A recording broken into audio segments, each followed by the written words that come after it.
जनवरी 2025 एक ऐसी सत्य घटना जो किसी की भी दिल दहला देगी।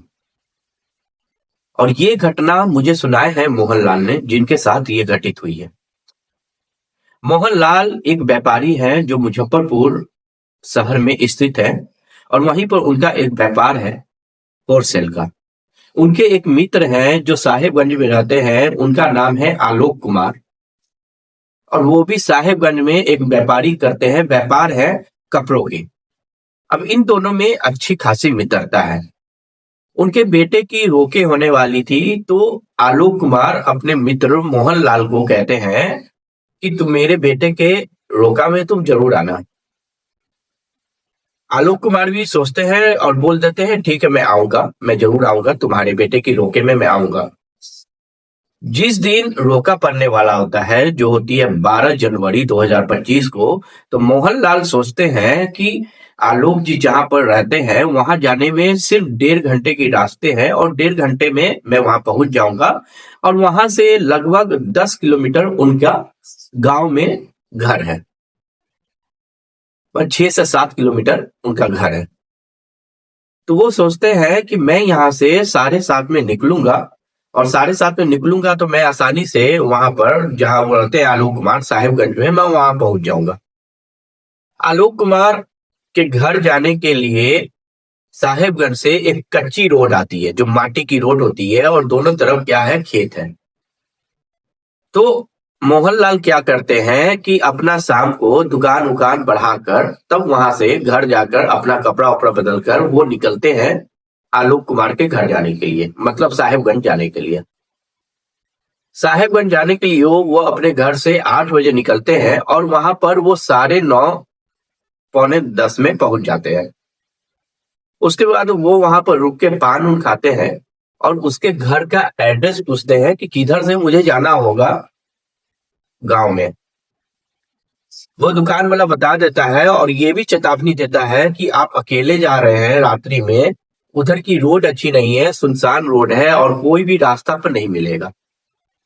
मोहनलाल जी बोलते हैं कि कोई बात नहीं है, मैं चला जाऊंगा, आप मुझे सिर्फ ये बता दीजिए किधर से जाना है। दुकान वाले बता देते हैं कि आगे जाकर आपको बाई मुड़ जानी है और हरिहरपुर एक गांव है, उधर जाना है। उसके अंदर बहुत सारे ऐसे गांव हैं, कस्बे हैं, तो वहां उनको जाना था। मोहनलाल जी अपना गाड़ी स्टार्ट करते हैं और उस गांव के अंदर घुस जाते हैं। कुछ 1-2 किलोमीटर जाने के बाद वहां 2 रास्ते डिवाइड होते हैं। अब मोहनलाल जी क्या करते हैं, गलती से वो दूसरे रास्ते को पकड़ लेते हैं जो लॉन्ग होता है, जो लंबी रास्ते होते हैं। और रात में कोई पूछने वाला भी नहीं था। और उस गांव की खासियत है वहां जियो का नेट नहीं पकड़ता है, वहां सिर्फ एयरटेल का नेट पकड़ता है, वो भी थोड़ी थोड़ी, और न वोडा की पकड़ती है न जियो की पकड़ती है। अब मोहनलाल जी बहुत दुविधा में फंस गए और वो सोचने लगे कि अब मैं क्या करूं, लेकिन वो अपने मित्र से बात करते करते आगे पहुंचते और उन्हें बताते हैं कि मैं एक पक्की रास्ते में आ गया हूं, लेकिन उनको जाना था कच्ची रास्ते में। मोहनलाल जी जैसे ही आगे बढ़ते हैं 2-3 किलोमीटर, वहां पर उनकी गाड़ी जो होती है अचानक मोटरसाइकिल बंद हो जाती है।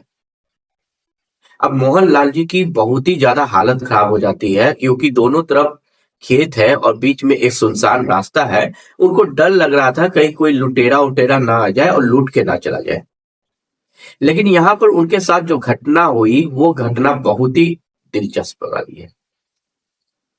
अब मोहनलाल जी गाड़ी को स्टार्ट करने की कोशिश करते हैं और वहीं पर उनको समय बीत जाती है, वो गाड़ी स्टार्ट नहीं कर पाते हैं। तब वो धीरे धीरे क्या सोचते हैं कि मैं गाड़ी को ठेलते हुए आगे बढ़ता हूं। जैसे ही वो आगे बढ़ते हैं तो वहां पे एक बसवड़िया आती है, जो बांस की जो पेड़ उड़ होते हैं वहां पर वो जाके थोड़ा आराम करते हैं। तभी उनको एक बूढ़ा आदमी आते हुए दिखता है। वो बूढ़ा आदमी से पूछते हैं, बाबा मुझे आलोक कुमार के लिए जाना है और हरिहरपुर जानी है। बाबा उसको बताते हैं कि बेटा तुम रास्ता भटक गए हो, ये रास्ता हरिहरपुर नहीं जाती है, तुम्हें कच्ची रास्ते से हरिहरपुर जानी थी। अब मोहनलाल जी बहुत ही ज्यादा परेशान हो जाते हैं क्योंकि ऑलरेडी वो 5-6 किलोमीटर अंदर आ चुके थे और उनकी गाड़ी भी खराब हो चुकी थी। और गाड़ी खराब हो जाने के कारण वो बहुत ही ज्यादा परेशान हो गए। तब वो अपने मित्र को फोन लगाते हैं, आलोक कुमार को, कि यार मैं ऐसे ऐसे यहाँ पर फंस गया हूँ और मुझे यहाँ पर कोई रास्ता बताने वाला नहीं है, पूरे गांव में सुनसान है, एक बूढ़े बाबा मुझे नजर आ रहे हैं। अब बूढ़े बाबा कौन है मैं आपको आगे बताऊंगा। तो उनके जो मित्र हैं आलोक कुमार, वो बोलते हैं ठीक है मैं आ रहा हूँ, तुम वहीं पर रहो। तो मोहनलाल जी बोलते हैं ठीक है तुम जल्दी आना। लेकिन आप सोचो, जिसके घर से आने में 6 से 7 किलोमीटर घर हो तो उसको आने में आधा घंटा या 25-30 मिनट तो लग ही जाएगी। और इसी 25-30 मिनट में उनके साथ घटना घट गई। वो घटना उनके साथ कुछ बुरी नहीं हुई, लेकिन उनका दिल दहला देने वाला था। वो बुजुर्ग आदमी जो था वो उनको बोलता है मोहनलाल को कि बेटा तुम गाड़ी पे बैठो, मैं तुम्हारी गाड़ी को शुरू कर देता हूँ। और जबकि मोहनलाल उस गाड़ी को ठेल ठेल कर भी स्टार्ट कर रहे थे, वो स्टार्ट नहीं हो रहा था। एक होता है ना गाड़ी को ठेलते हुए ले जाना, तब भी वो स्टार्ट नहीं हो रहा था। लेकिन जैसे ही वो बूढ़े आदमी ने धक्का दिया, वो गाड़ी आप रूपी स्टार्ट हो गई। मोहनलाल जी खुश हो गए कि उनकी गाड़ी स्टार्ट हो गई और उस बूढ़े ने चेतावनी भी दी, बेटा तुम यहाँ से जितना जल्दी हो सके, तुम्हें जहां जाना है तुम वहां चल जाओ।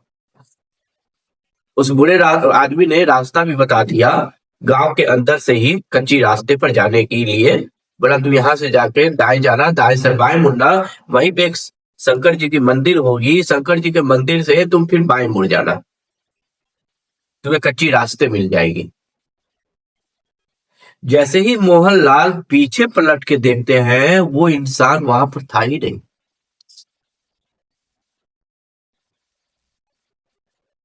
एक बात मैं आपको बताना भूल गया, जब मोहनलाल की गाड़ी स्टार्ट हो गई तो उनकी जो हालत थी, वो बहुत डर से बेचैन हो गए थे, बहुत डर गए थे।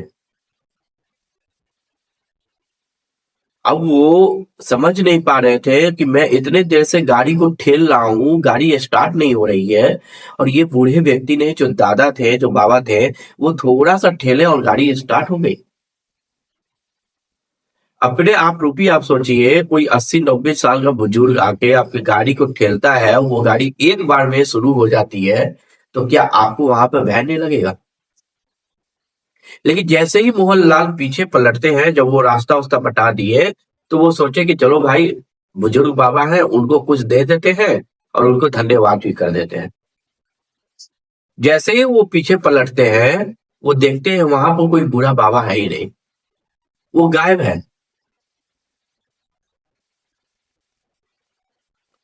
वो व्यक्ति वहां से गायब है। और ये सारी घटना मोहनलाल अपने मित्र को बताते हैं कि भाई मेरे साथ ऐसे ऐसे घटना हुआ है, मेरी गाड़ी शुरुआत हो गई है, मैं आ रहा हूँ, तुम चिंता नहीं करो, मैं थोड़ी देर में पहुंच जाऊंगा, तुम चिंता नहीं करो, लेकिन मेरे साथ कुछ ऐसी ऐसी घटना हुई है। तो आलोक बोलते हैं कि ठीक है तुम चुपचाप घर पर आओ, उसके बाद मैं तुमसे बात करता हूँ। अब मोहनलाल जी उनके घर पहुंचते हैं, जब पानी उनी पीते हैं, तो आलोक जी पूछते हैं बताओ क्या घटना घटी। तो उन्होंने सारी घटना बताया कि ऐसे-ऐसे मेरी गाड़ी बंद हो गई थी। मैं बहुत देर से शुरुआत कर रहा था, मेरी गाड़ी शुरुआत नहीं हो रही थी, लेकिन उस बूढ़े व्यक्ति ने जैसे ही धक्का लगाया, वो गाड़ी शुरू हो गई। उस बूढ़े व्यक्ति का नाम था राजकिशोर। और उनकी जो मृत्यु होती है, उसी की बाँस के पेड़ के अंदर ही हो गई थी। और उनकी जो आत्मा है ना, वहीं पर भटकती है। मोहनलाल जी कहते हैं कि ये घटना मेरे साथ जो हुई, वो उनको विश्वास ही नहीं हुआ कि एक प्रेत आत्मा उनकी मदद भी कर रहा है। इसलिए कहा जाता है कि जिंदगी में ऐसा नहीं होता है कि लोग बुरे होते हैं, मरने के बाद भी लोग किसी की भलाई करते हैं। और मोहनलाल जी आलोक जी के घर पहुंच जाते हैं। वहां पहुंचने के बाद वो खुशी खुशी सारा जो वहां पर फंक्शन था उसको अटेंड करते हैं, और सुबह सुबह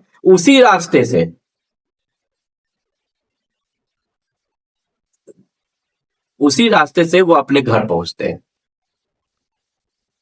और मोहनलाल जी जैसे ही वो रास्ते से गुजर रहे थे तो वहां पर उन्होंने हाथ जोड़ा और धन्यवाद किया उस बाबा का जो उनकी मदद किए थे। अगर आप लोग के पास भी कुछ ऐसी स्टोरी है तो आप लोग मुझे मेरे जीमेल आईडी पर शेयर कर सकते हैं। अगली वीडियो आपकी